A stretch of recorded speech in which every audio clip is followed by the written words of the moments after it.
Hola, ¿qué tal?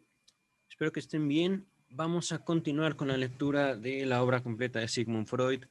En este punto hemos llegado en el volumen 3 al cuarto texto que tiene por título Las neuropsicosis de defensa, ensayo de una teoría psicológica de la histeria adquirida, de muchas fobias y representaciones obsesivas y de ciertas psicosis alucinatorias. Este texto fue publicado por primera vez en 1894 y quiero presumirles de este lado. Tengo una fotografía, gracias a mi archivo visual, que lo estaba presumiendo el otro día. Oh, el reflejo hace un poquito difícil que pueda enseñárselos en la cámara, pero esta fotografía que tengo a mi izquierda en mi fondo de pantalla, a la derecha en su pantalla, de acuerdo a la imagen que yo tengo frente a mí, es de la primera publicación, por allá de justamente 1894. Y bueno, vamos a, además de compartir el texto en general, que debo aclarar, este texto creo que está dividido en 3 o 4 capítulos, no estoy muy seguro, pero no serán entonces como tal videos muy largos. Yo espero que en menos de media hora esté acabando este primer capítulo. Empezamos con la introducción de James Strachey, es una introducción muy corta. James Strachey nos habla de 4 ediciones en alemán, la primera 1894, la segunda 1906, tercera 1925 y cuarta en 1952. En cuanto a las traducciones al castellano, hay más incluso. Miren, son 6 traducciones al castellano. La primera de Luis López Ballesteros. Todas fueron de Luis López Ballesteros.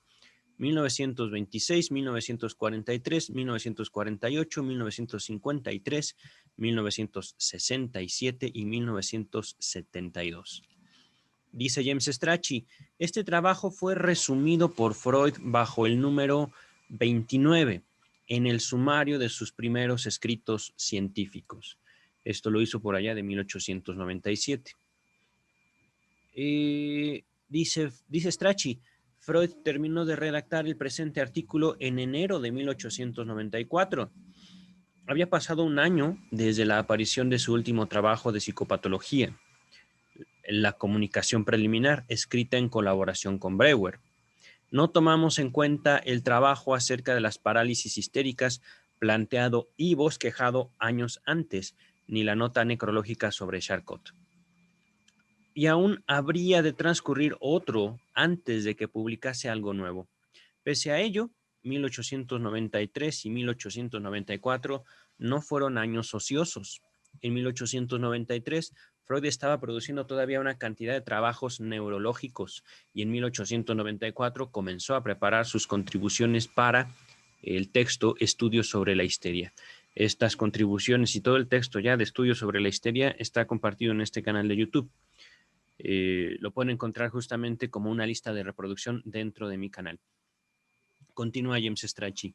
Y como lo demuestran sus cartas a Fliess, recordemos Wilhelm Fliess, que sus cartas también, la mayor parte, o las que nos quiso mostrar Strachey, que se contienen en el volumen primero de la obra de Sigmund Freud, ya están en este espacio. Repito, y como lo demuestran sus cartas a Fliess, en todo este periodo estuvo intensamente dedicado a investigar lo que ya por entonces había desalojado por completo a la neurología del centro de su interés: los problemas de las neurosis. Estos problemas se dividían en dos grupos bastante bien diferenciados: los concernientes a lo que más tarde dio en llamar, entre comillas, neurosis actuales, como la neurastenia y estados de angustia. Luego viene citado un texto, entre comillas, La sexualidad en la teología de las neurosis, de 1898, o publicado en 1898, y los vinculados con las, entre comillas, psiconeurosis, como la histeria y las obsesiones. Debió pasar, es decir, todo esto es lo que estaba haciendo Freud alrededor de esta época, 1893-1894, ¿vale? Continúa Strachey. Debió pasar un año hasta que, a comienzos de 1895, Freud estuvo en condiciones de publicar algo sobre las primeras. es decir, las neurosis actuales. Mientras que de las segundas ya podía trazar el mapa del terreno abarcado, consecuencia de lo cual es el presente trabajo. Aquí viene la nota a pie de página número 1. Dice, al final de Estudios sobre la histeria, en el volumen 2, se hallará una lista de los principales escritos de Freud sobre la histeria de conversión. Una lista similar de sus escritos sobre la neurosis obsesiva figura en el tomo número 10, páginas 250 y 251. Hablando de estos textos hechos por James Strachey sobre la obra de Sigmund Freud, tengo también en este canal una lista de reproducción llamada Apéndices. La mayor parte de los apéndices fueron hechos por James Strachey, presentando un orden, digamos, o tratando de esquematizar la lectura para cualquier interesado en lo que decía Sigmund Freud, ¿vale? Naturalmente, hasta el momento que les estoy hablando, hoy es 11 de enero del 2021, no he grabado por el momento más allá que de forma continua, de forma ininterrumpida, hasta el volumen número 3. Digo, este texto no incluye apéndices hasta el momento, el volumen número 3. Tengo el volumen 1, el volumen 2 ya grabado, el volumen 14 que incluye el texto de lo inconsciente, tengo ya ahí algunos apéndices, pero por supuesto en un tiempo más, que yo le calculo serán un par de meses, bueno, más, algunos pares de meses, terminaré subiendo toda la obra de Freud, sin duda. Vamos entonces a continuar. Dice James Strachey, ¿en qué me quedé? En la nota número 1. Sexualidad en la teología de la neurosis, aquí está. Por supuesto, aún es profunda en él su deuda con Charcot y Breuer, empero es posible detectar también un primer afloramiento de gran parte de lo que más tarde sería esencial en sus propias concepciones. Por ejemplo, la teoría de la defensa, que había sido brevemente mencionada en la comunicación preliminar, recibe por primera vez un amplio tratamiento. El término, entre comillas, defensa, en sí es inauguralmente utilizado aquí, lo mismo que, entre comillas, conversión y, entre comillas, también refugio en la psicosis. Aquí viene la nota número 2. La expresión refugio en la enfermedad parece presentarse por primera vez en el texto Apreciaciones generales sobre el ataque histérico.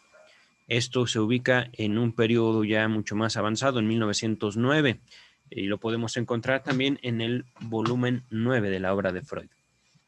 Continúa James Strachey, comienza a esbozarse, es decir, como a dibujarse, el significativo papel de la sexualidad que roza la cuestión de la naturaleza de lo, entre comillas, inconsciente. Y lo más importante quizá, se plantea en la sección 2 toda la teoría fundamental de las investiduras psíquicas y su desplazamiento, y se enuncia claramente en el penúltimo párrafo la hipótesis sobre la cual descansa el esquema freudiano. En un apéndice, ya se va a introducir los apéndices aquí, examinamos con mayor detenimiento cómo fueron surgiendo las concepciones teóricas fundamentales de Freud. Yo creo que ese apéndice va a valer mucho la pena. Lo encontrarán ustedes en las páginas de las 62 a las 668 del tomo número 3. ¿Vale? Ahí finaliza la introducción de James Strachey y entramos ahora sí al texto como tal. Dice Sigmund Freud. Miren, hay una pequeña introducción. Yo creo que la voy a incluir todo en el mismo video.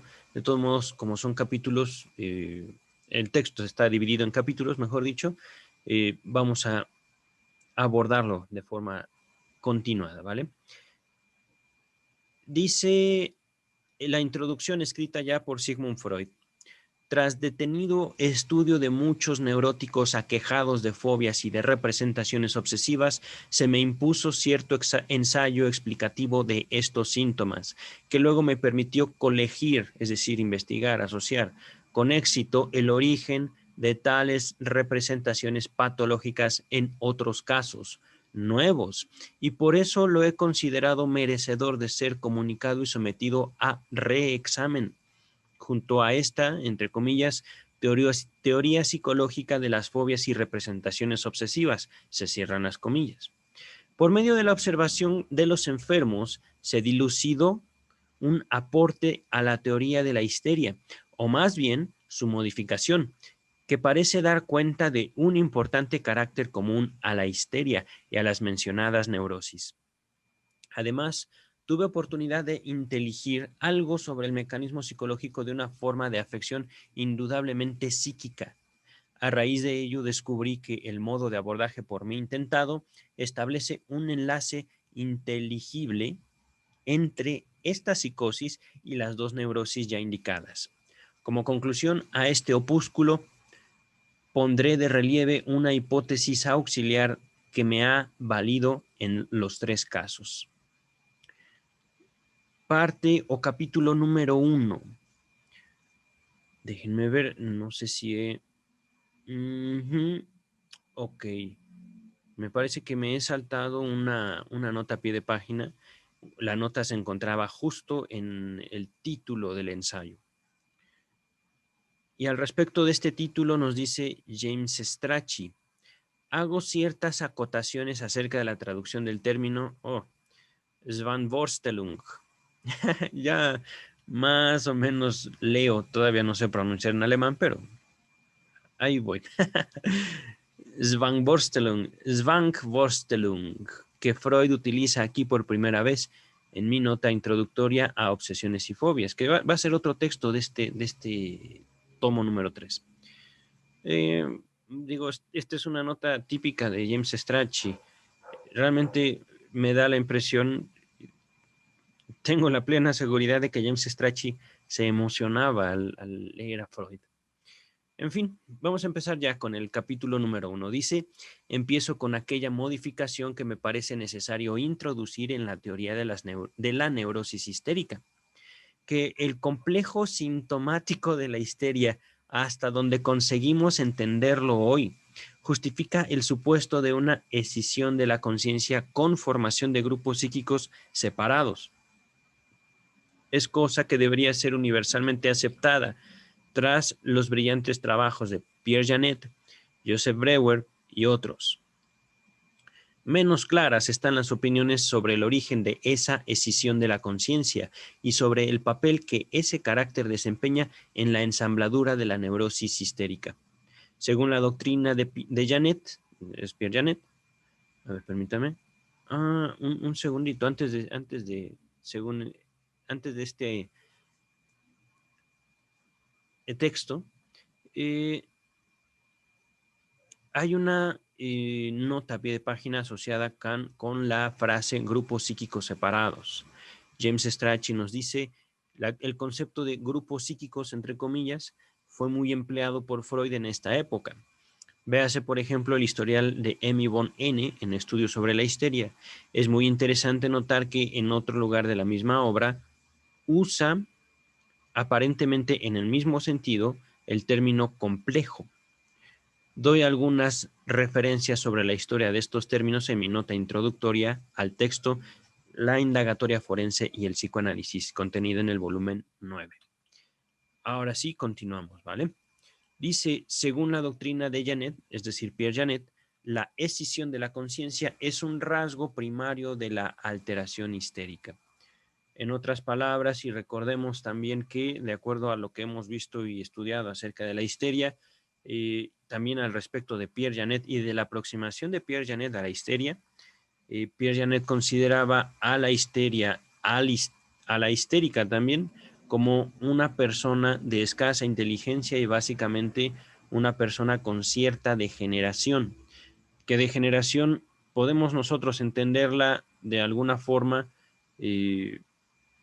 la degeneración seguramente de la que hablaba Pierre Janet era una degeneración en el sentido neurológico, en el sentido de desgaste, ¿vale? Aunque para nosotros pudiera parecer un ataque en el sentido de la dignidad en contra de la persona, ¿no? Que es una persona mala, no va por ahí, es más bien como una persona que no puede, de acuerdo a la concepción de Janet. Esto lo modifica Breuer, lo modifica Charcot y por supuesto lo modifica Freud con sus propios historiales, ¿no? es decir, presentando la evidencia que los histéricos, al contrario de lo que decía Janet, son gente sumamente genial, pero incluso, digámoslo, pese a su genialidad y pese a sus tremendas herramientas, pueden verse rebasados por la vida, pero no en un sentido de que sean menos, sino que la vida puede rebasar realmente a cualquiera. Vamos a continuar, ¿vale? Ya les sugiero yo dedicarse al estudio, a la escucha del el amplio trabajo que ya hemos hecho en este espacio sobre la histeria. Continúa el texto, dice, tiene por base una endeblez innata de la aptitud para la síntesis psíquica, esta doctrina de Janet, un estrechamiento del campo de conciencia, esto entre comillas, seguido...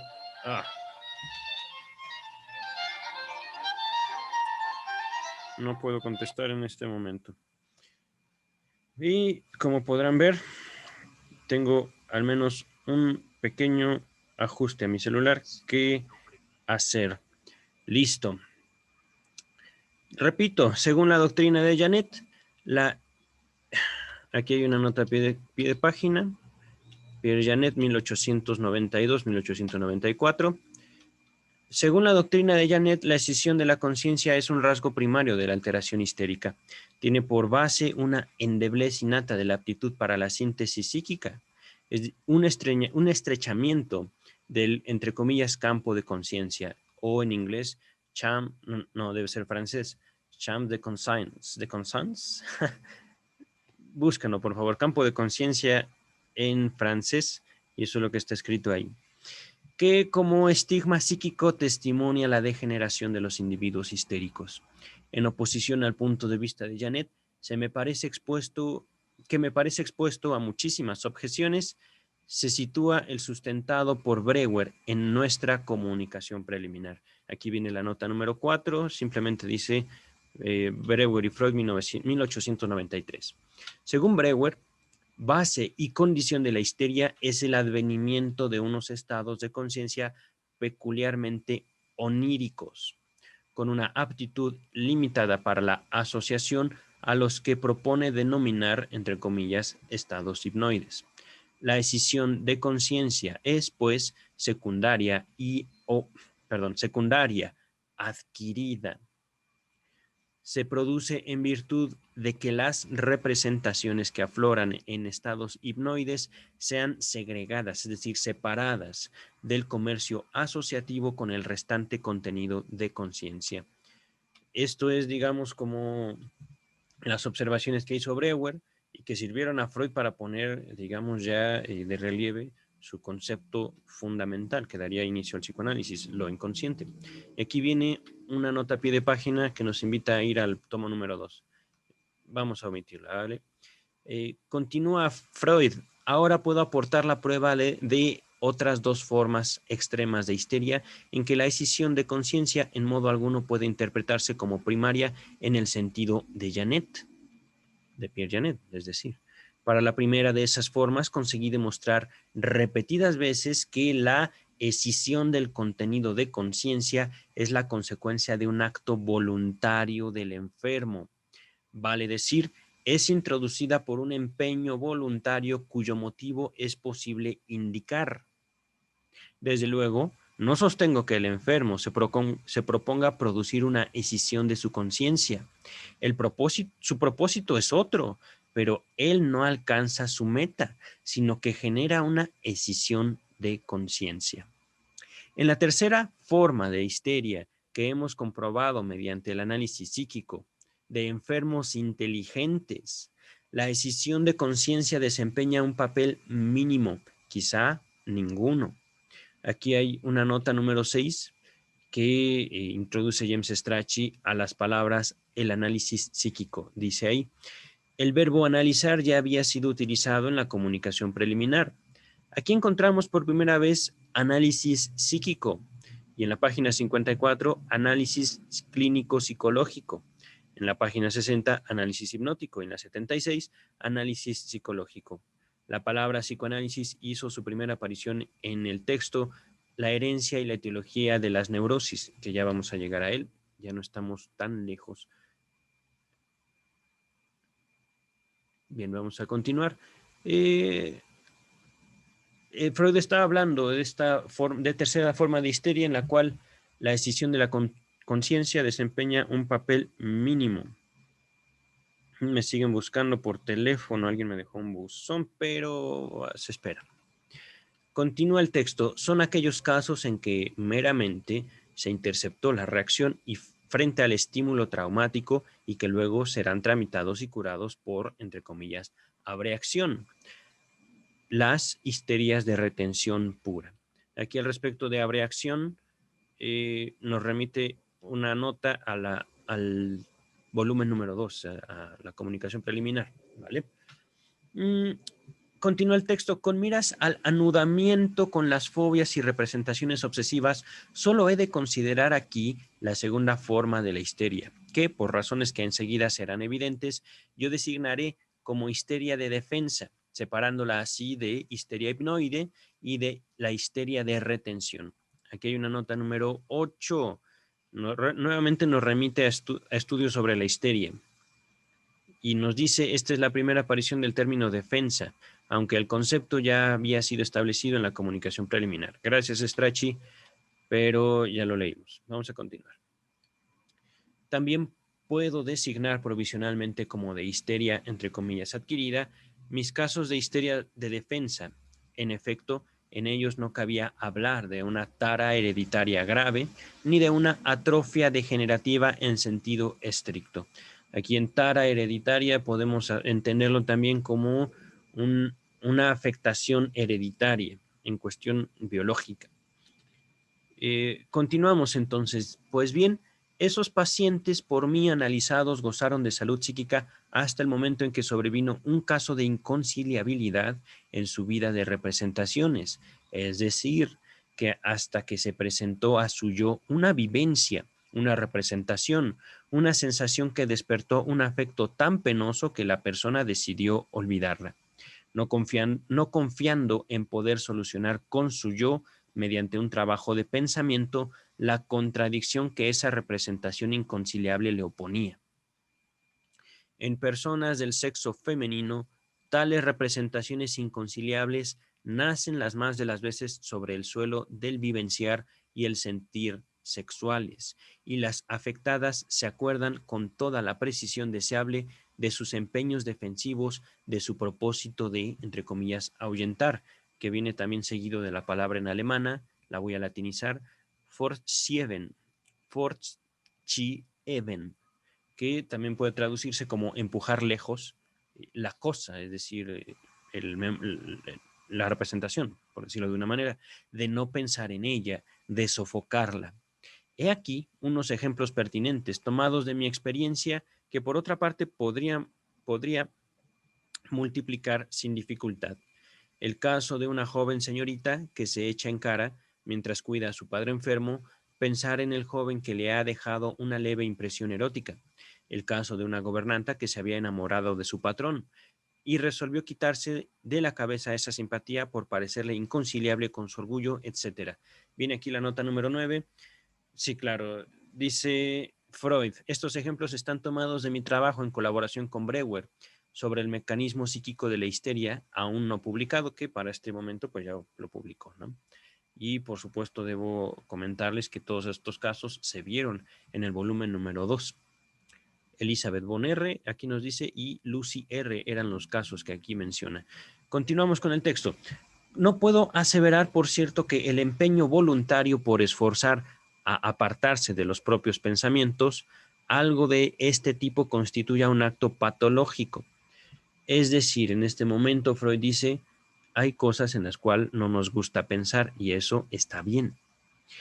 Continúa, tampoco sé decir si ese olvido deliberado se logra o de qué maneras se logra en aquellas personas que permanecen sanas ante las mismas influencias psíquicas.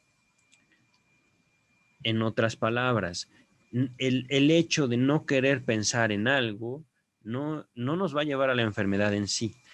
Es la energía justamente, y esto ya lo veremos, estoy adelantándome, es la energía que dedicamos en no pensar en esas cosas la que termina transformándose justamente en diversos padecimientos, en diversos síntomas. Pero bueno, vamos a continuar. Dice Freud, solo sé que en los pacientes por mí analizados, ese olvido, entre comillas, olvido, no se logró, sino que llevó a diversas reacciones patológicas que provocaron una histeria o una representación obsesiva o una psicosis alucinatoria.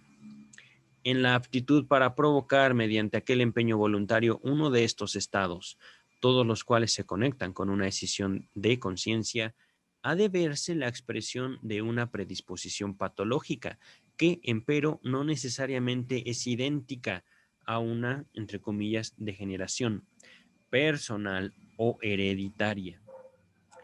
Acerca del camino que desde el empeño voluntario del paciente lleva a la génesis del síntoma neurótico, me he formado una opinión que acaso en las abstracciones psicológicas usuales se podría expresar así. La tarea que el yo defensor se impone, tratar con como non arrivé, no acontecida, la representación inconciliable es directamente insoluble para él. Una vez que la huella anémica y el afecto adherido a la representación están ahí, ya no se los puede extirpar. Por eso equivale a una solución aproximada de esta tarea lograr convertir esta representación intensa en una débil, arrancarle el afecto, la suma de excitación que sobre ella gravita. Entonces esa representación débil dejará de plantear totalmente exigencias al trabajo asociativo, empero la suma de excitación divorciada de ella tiene que ser aplicada a otro empleo. Hasta aquí son iguales los procesos en la histeria y en las fobias y representaciones obsesivas. Desde este punto, los caminos se separan. En la histeria, el modo de volver inocua la representación inconciliable es transponer a lo corporal la suma de excitación. Repito, en la histeria, el modo de volver inocua, es decir, inofensiva, la representación inconciliable es transponer a lo corporal la suma de excitación, para lo cual yo propondría el nombre de conversión. Un segundo. Me parece que me he emocionado mucho con la lectura y me he saltado al menos una nota a pie de página, pero estoy viendo a ver qué tan pertinente es introducir esta nota a pie de página. Porque seguramente lo que James Strachey nos dice es vean mi otra nota a pie de página. Vamos a dejarlo así.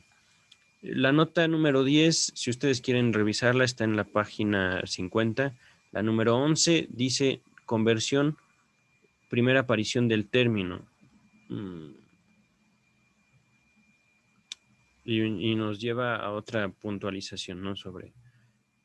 Vamos a, en este caso, omitir las recomendaciones de James Strachey. Continuamos.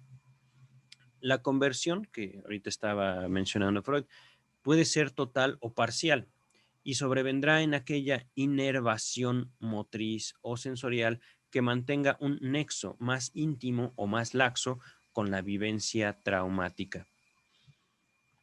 Aquí hay otra nota a pie de página al respecto de la palabra innervation.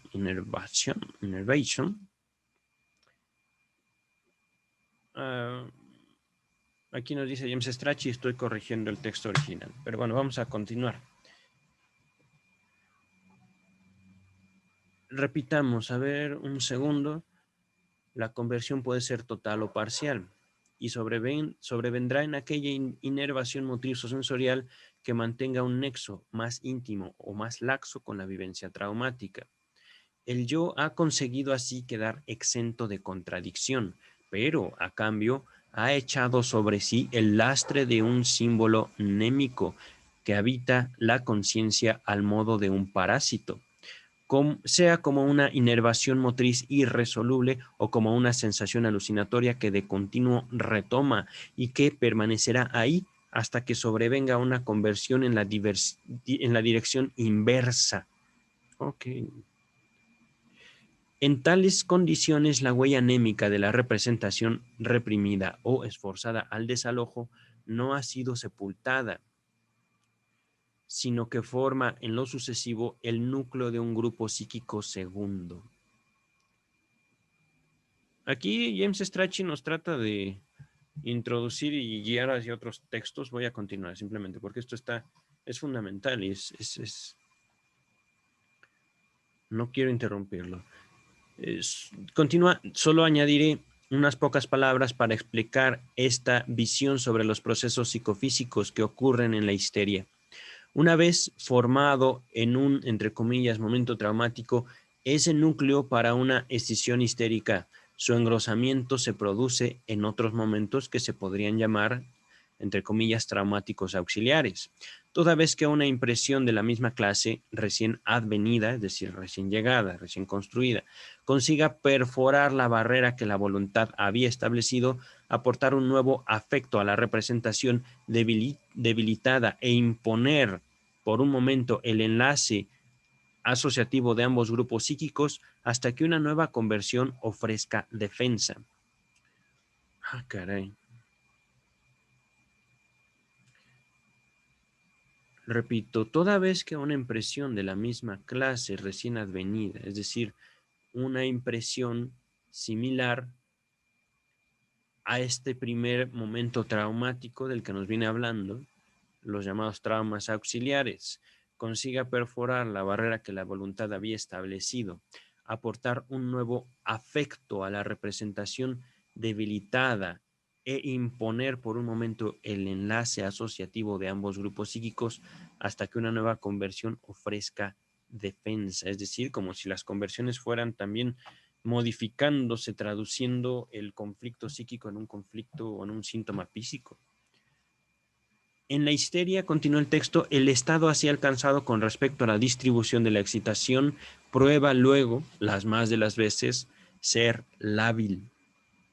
Aquí lábil, quisiera no alterar el sentido del texto al proponerles algún sinónimo de lábil.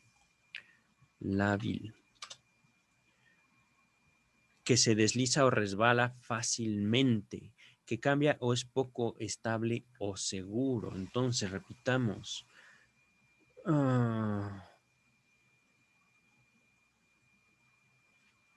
En la histeria, el estado así alcanzado con respecto de la distribución de la excitación prueba luego, las más de las veces, ser lábil, ser de fácil transmutación, por decirlo de una manera, de asociación.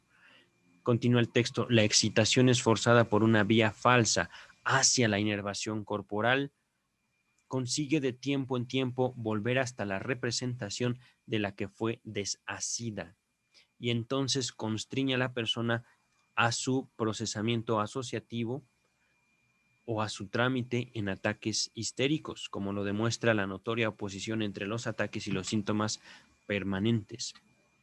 El efecto del método catártico de Breuer consiste en volver a guiar la excitación con conciencia de la meta, de lo corporal a lo psíquico, para forzar luego a reequilibrar la contradicción mediante un trabajo de pensamiento y a descargar la excitación por medio del habla.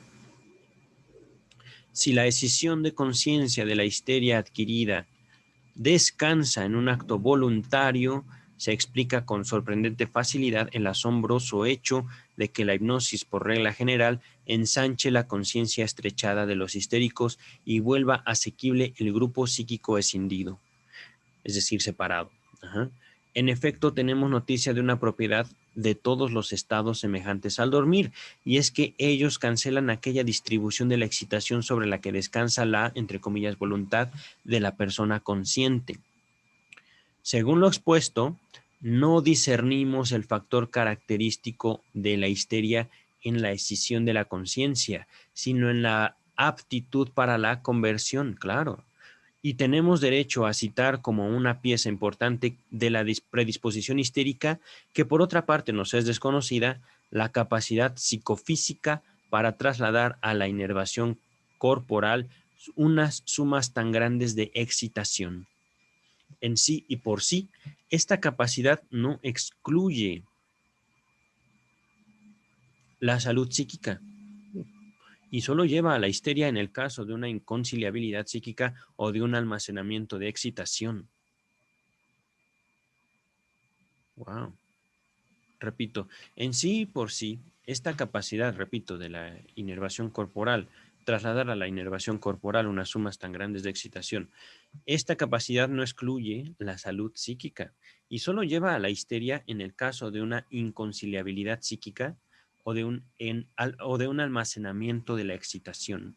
Con este giro nos aproximamos, Breuer y yo, a las consabidas definiciones que de la histeria dieron Oppenheim y Strompel, y nos apartamos de Janet, quien asigna a la decisión de conciencia un papel desmedido en la característica de la histeria. La exposición aquí ofrecida puede aducir en su favor que permite comprender el nexo de la conversión con la escisión histérica de conciencia.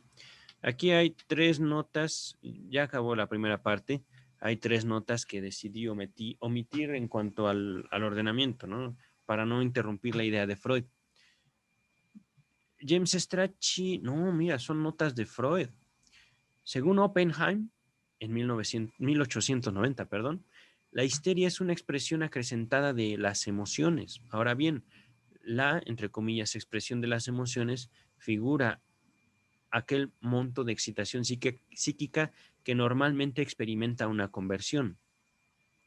Es probable, aquí nos dice James Strachey, que este enfoque de las concepciones de Oppenheim y de Strompel deba atribuirse a Breuer, quien cita estas 2 definiciones con aparente aprobación de su contribución en su contribución a estudios sobre la histeria. 2 años más tarde, Freud le confesaría a Wilhelm Fliess, su divergencia respecto de la opinión de Oppenheim. Es indistinto aquí lo que... Por eso a veces yo quisiera omitir las intervenciones de Strachey, pero me temo que ahí están. Dice Strompel en 1892, sostiene que la perturbación histérica se sitúa en lo psicofísico, ahí donde se entraman lo corporal y lo anímico. Mira, esto me suena mucho a lo que después Freud llamaría pulsión. Pero bueno, vamos a la última nota a pie de página para terminar con este capítulo y este pequeño texto. El propio Janet, en el segundo capítulo de su ágil ensayo, que es definiciones, bueno, busquen los ensayos de Pierre Janet, el que escribió en 1893 o publicó en 1893. Consideró la objeción de que la escisión de conciencia es atribuible también a la psicosis y la llamaba psicastenia. En mi opinión, sin embargo, no la ha solucionado satisfactoriamente. Es esta objeción, en lo esencial, la que lo fuerza a declarar que la histeria constituye una forma degenerativa, pero él no puede separar de manera suficiente, basándose en algún rasgo característico, la escisión de conciencia histérica de la psicótica, etc. Ahí finaliza todas las notas a pie de página y el primer capítulo de este texto sobre las neuropsicosis. Gracias por su tiempo, su atención y ahora sí voy a poder disponer de mi persona para atender las llamadas que he estado recibiendo. Cuídense, por favor.